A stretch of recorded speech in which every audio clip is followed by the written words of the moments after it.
The air was thick with tension, the kind of tension that claws at the skin and makes breathing feel like dragging gravel through the lungs. Dust hung suspended, mixing with the faint metallic scent of gunpowder, and every heartbeat echoed louder than the staccato bursts of distant gunfire. The men who had always stood tall, the ones who had been trained to hold the line when everything else shattered, were now looking at their commander. A Navy SEAL, the embodiment of resilience, the man whose name alone carried weight in hostile zones, was standing there with eyes heavy and shoulders burdened. His rifle slipped from his grasp, clattering onto the ground in a sound that felt louder than any explosion, a sound that made the entire unit freeze in disbelief. For a moment, even the air seemed to stop moving, as though the world itself could not believe what it had just witnessed. The commander's face was carved with exhaustion, his jaw clenched not from anger, but from the crushing reality that pressed against him. He had fought battles across seas and deserts. He had led his men through storms where death hovered in every shadow. But this moment was different. There was no path forward, no strategy to save them from the tightening grip of the enemy. His surrender was not just the lowering of a weapon. It was the collapse of a symbol, the unraveling of a thread that held everyone together. The soldiers, hardened men who had never flinched under fire, shifted uneasily. Their eyes darted from the fallen rifle to the commander's hands, as if searching for reassurance, but finding none. It was as though the strongest pillar in their fortress had crumbled, leaving them exposed to a wave that could drown them all. The silence stretched into something unbearable. The enemy, watching from a distance, understood what this meant. They didn't need to fire another round, because the sight of the SEAL commander surrendering was a victory in itself. Psychological warfare had done its job. The once unshakable men stood surrounded by an invisible fog of despair, their breath shallow, their grips on their rifles weakening with each passing second. No one dared to speak. No one dared to challenge what had just occurred. The kind of loyalty they had sworn to their commander bound them now in silence, but the fire that once burned in their eyes had dimmed. Some of the younger soldiers looked as though they had aged years in that instant. Their faces drained of color, their lips slightly parted, their minds trying to process how the man they had followed into hell could possibly set down his weapon. They replayed his past acts of courage in their heads, how he had pulled them out of ambushes, how he had fought against impossible odds, and tried to reconcile those memories with the figure before them now. But the contrast was too sharp. Hope cracked like fragile glass under a boot, and its shards were cutting into their will to resist. The sound of boots scraping against the ground became amplified in that eerie stillness. Every soldier knew the weight of this moment, that once the commander had surrendered, the battle was no longer theirs to fight. The enemy would soon close in, confident and merciless, feeding on the fear that had been planted. And yet, what hurt most wasn't the enemy. It was the knowledge that their leader, the one who had carried their burdens through countless trials, had reached his breaking point. It was proof that even the strongest were human. Even the unshakable could be bent. Even the iron resolve of a SEAL could melt under overwhelming force. The commander's eyes never met theirs. He stared into the dirt, as if searching for answers in the earth itself, as though the ground might offer him a way to rewrite the crushing weight of reality. His breathing was uneven, not from the strain of battle but from the weight of a decision that would haunt him long after this moment passed. Behind him, men who had once believed they could stand against anything began lowering their own rifles, hesitating but unable to resist the tide of defeat. They didn't want to betray their instincts, but loyalty to him tied their hands. If the commander had given up, who were they to continue? The chain of command was stronger than any single man's will, and so they followed him even into surrender. The clatter of metal on concrete multiplied as rifles began to touch the ground, each one sounding like a hammer striking the coffin of their fight. Some eyes were wet, though no tears fell. Others clenched their fists so tightly their knuckles turned white, anger mixing with helplessness, rage strangled by despair. They were warriors, and yet in that moment, they were men stripped of purpose, waiting for what came next. The weight of that silence pressed heavier with each passing second, crushing morale into dust. The rifle lay on the ground, its cold metal catching the faint light like a whisper of what once symbolized strength, and yet no one reached for it. Dust swirled around the weapon as if mocking the silence that had taken hold of the room, a silence so thick it pressed against every chest and made every breath feel shallow. The men, once bound together by unwavering trust and discipline, stood frozen, unsure of whether to hold on to their fear or to let it consume them entirely. Their commander, the man who had been their anchor, had laid down his arms, and with it, the unspoken bond of invincibility they thought they shared seemed to shatter. The rifle wasn't just a piece of steel and ammunition anymore. It was a symbol of what they had lost in that moment. Eyes darted to it, but no one dared to move. It was as though the rifle carried not only weight but also a curse, a reminder that even their strongest could falter. The enemy's eyes, watching with predatory patience, gleamed with the knowledge of their upper hand. Every second that the weapon remained untouched was another second of victory for them. The SEALs, men who had been trained to see opportunity in chaos, seemed blind to it now, their vision clouded by disbelief. The very thing that should have sparked resistance instead deepened their paralysis. It was a weapon within reach, yet unreachable because of the surrender it represented. And then there she was. Amidst the heavy silence, she stepped forward. At first, her movement was so subtle that it almost went unnoticed, just the faint crunch of her boots against the dirt. But then her presence cut through the fog of despair like a blade slicing through fabric. She was not supposed to be the one to change the tide. She wasn't the commander. She wasn't the most decorated among them. And yet her eyes carried something that had been missing from the others: fire. The rifle lay at her feet, and in that instant, it no longer seemed like an object of shame. It became a question, daring someone to answer it, daring someone to pick it up and defy the weight of surrender. Her hand trembled, not from fear, but from the gravity of what it meant. The sound of her fingers wrapping around the steel echoed in the minds of those who watched, louder than any explosion they had ever endured. The weapon that had symbolized defeat was now being claimed, its narrative rewritten in real time. Dust clung to her skin as she lifted it, and the faint scrape of metal against stone rang out like a challenge hurled at both her enemies and her brothers in arms. The silence that followed was different from the one before. It wasn't suffocating anymore. It was charged, tense, as though the very air was holding its breath to see what she would do next. The commander's eyes lifted at last, drawn not by sound but by the pull of what had just happened. His gaze met hers, and in it was a mixture of shame, disbelief, and something else, hope flickering faintly like an ember that refused to die. Around them, the men stirred. The sight of her holding the rifle awakened something they had forgotten. The fight was not over unless they chose to end it. Her stance wasn't hesitant anymore. It was grounded, firm, the kind of posture that belonged not to someone carrying a burden, but to someone wielding purpose. The enemy, too, noticed. Their whispers grew, confusion sparking among their ranks as the narrative they had built, the one where surrender had been secured, began to unravel.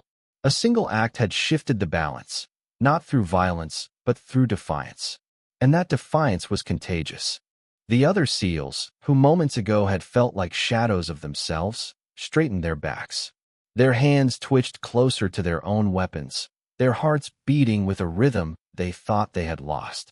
The sight of one of their own daring to pick up what their leader had let fall was a reminder that battles are not lost when the strong falter. They are lost only when no one chooses to stand again. Her grip tightened, and the rifle became more than just a tool of war. It became a torch in the darkness, a reminder that even when the most seasoned warriors surrendered, there was always someone ready to rise. In her hands, the weight of despair transformed into the spark of resistance, a spark that could ignite not just her unit, but everyone who had given up in that suffocating silence. All eyes were on her now, and for the first time since the commander's surrender, the enemy no longer looked certain. The rifle was steady in her hands, its barrel no longer a reminder of defeat, but a beacon of defiance that pierced the suffocating gloom. The men around her, who moments earlier seemed like hollow shells stripped of their courage, found their eyes locked on her every movement. She didn't raise her voice, she didn't need to. Her stance alone spoke volumes. The way she held the weapon, firm yet purposeful, was enough to remind them of who they were and what they had trained to be. Every SEAL in that room had endured the harshest conditions, the most brutal tests of body and mind, yet it had taken this one act, her act, to remind them that their fight wasn't over. The silence, once heavy with despair, was now alive with unspoken words, charged with a tension that leaned towards something greater than surrender. The enemy noticed it too. Their eyes, once gleaming with the certainty of triumph, shifted uneasily. A single soldier holding a rifle shouldn't have been enough to rattle them, but it wasn't the weapon that unsettled them. It was the resolve radiating from her. They had seen men surrender, seen commanders falter, but rarely had they seen someone seize the moment in such a way that it threatened to undo everything they thought they had secured.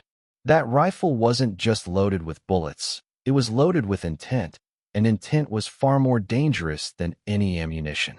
Her comrades began to breathe differently. Shoulders straightened, grips tightened around rifles they had nearly abandoned, and eyes that had been cast to the ground now lifted to meet hers. The weight of their commander's surrender still lingered, but now it was no longer an anchor dragging them under. It was a lesson, a stark reminder that even the strongest could falter, and that someone always had to rise to carry the torch forward. She had picked it up, and in doing so, she gave them permission to reignite the flame that had nearly been extinguished. One of the younger soldiers, barely more than a boy, blinked rapidly as though waking from a nightmare. He looked at her with something close to awe, his trembling hands finally steadying around his rifle. Across the room, another hardened veteran clenched his jaw, his shame transforming into determination. Their hearts beat in rhythm again, synced not by orders barked from above, but by the quiet, commanding strength of a comrade who refused to let despair dictate their fate. She shifted her weight slightly, the rifle now cradled against her shoulder, and the sound of metal brushing against fabric carried through the tense air. It was subtle, but it was enough to make the enemy's confidence waver further. They had expected broken men, easy prey ready to be taken without resistance. What they faced instead was something more dangerous, a spark of unity beginning to spread. And sparks, if left unchecked, had the power to ignite an inferno. Her eyes scanned the room, meeting those of her brothers in arms, silently calling them to remember who they were. No speeches were needed, no grand gestures. It was in the way she stood, in the way she shouldered the weight of that rifle, that spoke louder than any words. She was not just holding a weapon. She was holding their pride, their training, their years of sacrifice, and the unyielding spirit that defined them as SEALs.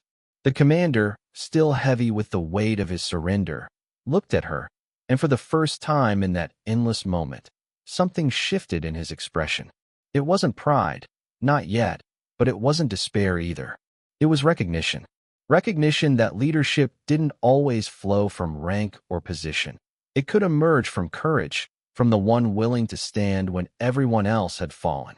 He had dropped the rifle, but she had lifted it, and in that transfer was born a new kind of command, one that came not from orders but from example. The enemy murmurs grew louder, uncertainty spreading through their ranks. Their plan had been simple: crush morale, exploit the surrender, and claim victory without firing another shot. But now, they watched as what should have been a broken group began to mend itself, piece by piece, around the defiance of one woman who refused to let the story end in silence. Her comrades adjusted their stances, rifles lifted slightly higher, eyes sharpening with focus. The air vibrated with the shift in energy, a collective heartbeat thundering against the walls.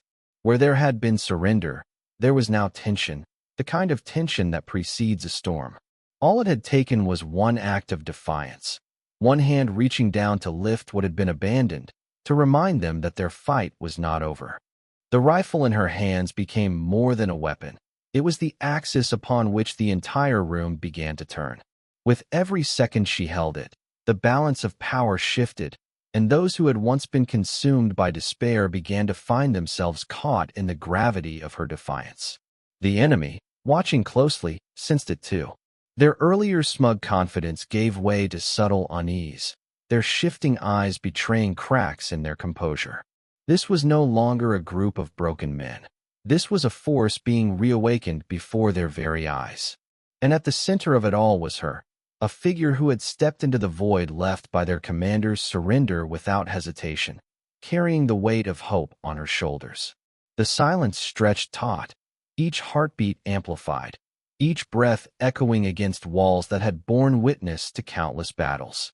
And then something unexpected happened. Her comrades began to move, slowly at first, like men climbing out of a deep pit they had nearly resigned themselves to.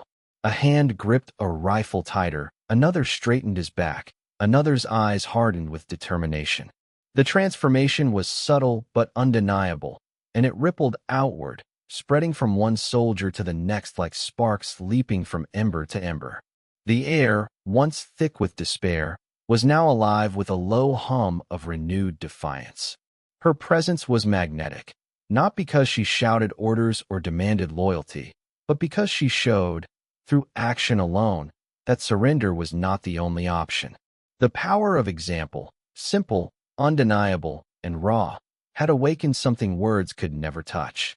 She had taken what symbolized defeat and turned it into a declaration of resistance. In that act, she had become more than just another soldier in the room.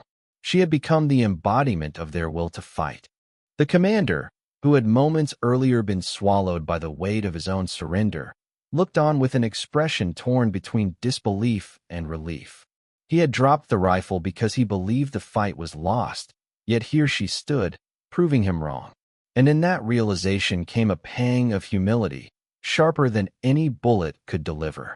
He saw not just a soldier, but a leader born in the crucible of despair, someone whose courage didn't erase his weakness but illuminated a path beyond it. He didn't speak, but his silence was no longer heavy with defeat. It was filled with acknowledgement. The enemy's leader barked an order, his voice sharp and impatient, trying to reassert control. Weapons shifted, boots scraped against the floor, and the sound of safeties clicking off echoed ominously. But even in the face of that threat, she didn't flinch. Her grip on the rifle tightened, her stance rooted deeper into the ground, and her eyes, steady, unblinking, locked onto theirs. The kind of courage that radiated from her wasn't loud or flamboyant. It was quiet, immovable, and it carried a weight that pressed back against the enemy's bravado. Her comrades felt it too. The fear that had held them hostage began to loosen its grip. Memories of their training, of the grueling days when they had been pushed beyond the limits of body and mind, returned with clarity. They remembered who they were, what they had endured to earn the right to stand among the ranks of SEALs. And it wasn't a memory born of arrogance. It was a memory that demanded they live up to the oath they had taken. Her defiance had lit the fuse, and now the fire of resolve was spreading rapidly, burning away the remnants of despair. One by one, rifles were lifted back into position, the sound of metal brushing against gear punctuating the silence with a rhythm of resurgence. Eyes that had once been cast downward now glared forward with purpose. Shoulders squared, jaws set, and breaths steadied. It wasn't chaos anymore. It was cohesion, reforming in real time around a single act of courage. What moments ago had been a crumbling unit was now reforging itself into something dangerous, something alive. The enemy shifted uneasily, their earlier certainty dissolving into frustration. They had seen battles before, but they knew the look of men who had rediscovered their will to fight. It was in the way the SEALs stood, in the way their presence filled the space once more with a force that could not be contained. And at the center of it all, she remained unshaken, her rifle steady, her presence unyielding, a living reminder that battles are not decided by the fall of one leader, but by the rise of those willing to carry the fight forward. The moment the others began to lift their rifles again, the air thickened with a new kind of tension. It was no longer the suffocating weight of despair but the charged electricity of defiance, the kind that precedes a storm. Every movement she made was amplified in their minds, every shift of her stance, every flicker in her eyes feeding into the resurgence of their courage. The rifle in her hands wasn't just a weapon anymore. It was the rallying point, the symbol that told them they still had a chance, that as long as someone stood ready to fight, none of them had the right to give in. Her breath was steady, even though the pressure of dozens of eyes, both friend and foe, pressed against her like a physical weight. She didn't falter. She carried the silence with authority, the kind of authority that doesn't need words because it is carved into every gesture, every choice. The men around her began to fall back into formation, not with the precision of a drill, but with the instinct of soldiers who had remembered their purpose. Their grips tightened, their eyes hardened, and the spark of unity spread like wildfire through the ranks. Across from them, the enemy shifted uneasily.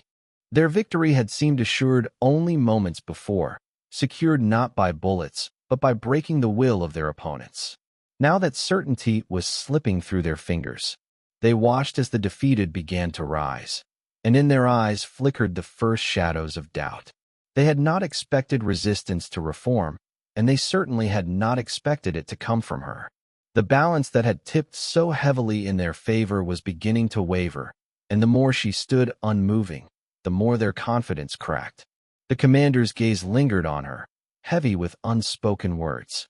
His surrender had been a weight on all of them, and now it sat on him like a brand of shame. But watching her, he understood something vital. Leadership wasn't only about experience or rank. Sometimes it was about who had the courage to step into the void when no one else would. His eyes burned with a mix of regret and respect, his pride wounded, but his spirit reignited by the defiance she carried so effortlessly. She had picked up what he had dropped, not just the rifle, but the will to fight, and she held it with a strength that shamed him into remembering his own. The men were no longer simply standing straighter. They were aligning themselves with her. Their stances shifted subtly, rifles angled in readiness, eyes locked on the enemy with a sharpness that hadn't been there moments ago. The room vibrated with the hum of potential energy, like a bowstring drawn taut, ready to release. She didn't need to give orders. Her actions had already commanded them more powerfully than words ever could. The enemy leader barked an order, his voice harsher now, tinged with frustration. Boots stomped against the ground. Weapons clicked into place, but the sound didn't carry the same dominance it once had. Instead, it was layered with uncertainty, with the realization that the tide was turning in ways they hadn't prepared for. Their strategy had been psychological as much as physical, and the psychological battlefield was slipping from their grasp. She shifted her weight slightly, rifle lifted just enough to remind everyone watching that she was ready to act. Her eyes never wavered, and her stillness was louder than any battle cry. That kind of presence did something words couldn't. It stitched together the cracks in her unit's morale, sealing them with iron resolve. The men who had been moments away from collapse now stood like a wall behind her, their collective silence screaming louder than any declaration. In that silence, the power dynamic had shifted completely. The enemy, once so sure of their dominance, now hesitated. Their fingers twitched nervously near triggers, their stares darted between each other, searching for reassurance that was no longer there. They had thought they were facing a broken force, one stripped of its fight, but now they saw the truth. They were facing soldiers reborn in the fire of defiance, anchored by a figure who refused to bow. Every seal in the room could feel it, the slow, steady return of control, the sense that they weren't as powerless as they had believed. The woman holding the rifle had reminded them that battles aren't lost when weapons are dropped. They're lost when the will to fight disappears. And she had reignited that will in all of them. The silence, once crushing, now throbbed with the pulse of a unit ready to rise again. The atmosphere was alive with tension, every breath drawn sharp and deliberate, every second stretching like a taut wire ready to snap. The rifle in her hands had become more than a weapon. It was the living heartbeat of resistance, pulsing in the silence that had once been filled with despair. Around her, the men who had nearly lost themselves to surrender were no longer shadows of warriors. They were being rebuilt, brick by brick, through the fire she had ignited. Their eyes followed her every move, not with doubt or hesitation, but with a rekindled sense of belonging to something greater than themselves. The enemy, once certain of their dominance, now stood restless. Their boots scuffed the ground. Their fingers shifted uneasily against the cold steel of their rifles, and their leaders' barked orders no longer carried the same edge of control. They had come here expecting to claim victory without firing a shot, to break the seals by shattering their morale. But what they saw now was something they hadn't prepared for. A group that had been brought back from the edge, reforged by the defiance of one woman who refused to bend. Doubt was spreading through their ranks like cracks through ice, invisible at first, but widening with every passing moment. She stood at the center of it all, unmoving, her gaze fixed and unyielding. Her silence was louder than any words could have been. She didn't need to rally them with speeches, didn't need to command them with orders. Her presence alone carried the weight of leadership, the kind that wasn't given by rank, but earned in moments of absolute crisis. Every shift of her shoulders, every subtle movement of her rifle, spoke of control. Control over herself, control over the moment, control over the narrative that had been slipping away from them. The men behind her adjusted, their movements steady now, rifles coming into position not with hesitation, but with purpose. They didn't speak, but their silence was unified, resonating like a drumbeat beneath the surface. For the first time since their commander had surrendered, they felt aligned, connected not by orders, but by something deeper, an unspoken vow that they would not let this moment define them as broken. She had reminded them that strength wasn't about never falling. It was about rising when everything told you to stay down. The commander himself couldn't look away. His surrender had been a fracture that had nearly shattered them all, but now he saw the wound closing, stitched not by him, but by her. His jaw tightened, his pride stung, but alongside the shame was a swelling recognition. Leadership had passed from his hands the moment his rifle hit the ground, but instead of letting it scatter into nothing, she had seized it, carrying it with a strength he had not. Watching her, he knew the fight wasn't over. It had merely changed hands. The enemy's whispers grew louder, their uncertainty now visible in every twitch and sideways glance. They had relied on fear as their sharpest weapon, but fear had slipped from their grasp. What they faced now was far more dangerous, a unit that had remembered its identity, soldiers who had found their fire again. The balance of power, once so heavily tilted, now hovered precariously, ready to tip in a new direction. All it would take was one spark to set it ablaze. Her eyes scanned the room, not frantic but deliberate, meeting the gaze of her brothers in arms one by one. Each connection was like a promise, silent but unbreakable, binding them together in purpose. She was not just holding a rifle. She was holding their will, their pride, their collective refusal to let surrender write the end of their story. In her stillness was a storm, and every man could feel it building, waiting for the moment to break loose. The tension pressed harder, so thick it seemed the air itself might shatter. The enemy tried to reassert dominance, weapons raised, voices harsh, but their aggression rang hollow against the wall of resolve that had reformed in front of them. They could see it in her stance, in the unwavering line of her shoulders, in the calm certainty of her grip. She was not afraid. And where fear could no longer penetrate, control could no longer hold. The men behind her felt it too. Their breaths fell into rhythm, their fingers steady against their triggers, their bodies angled forward with readiness. It wasn't just defiance anymore, it was momentum. A collective heartbeat pounded through the room, echoing with a singular truth. They had been brought back from the brink, and now they were ready to stand as one. What had been broken had been rebuilt, stronger, sharper, more dangerous than before.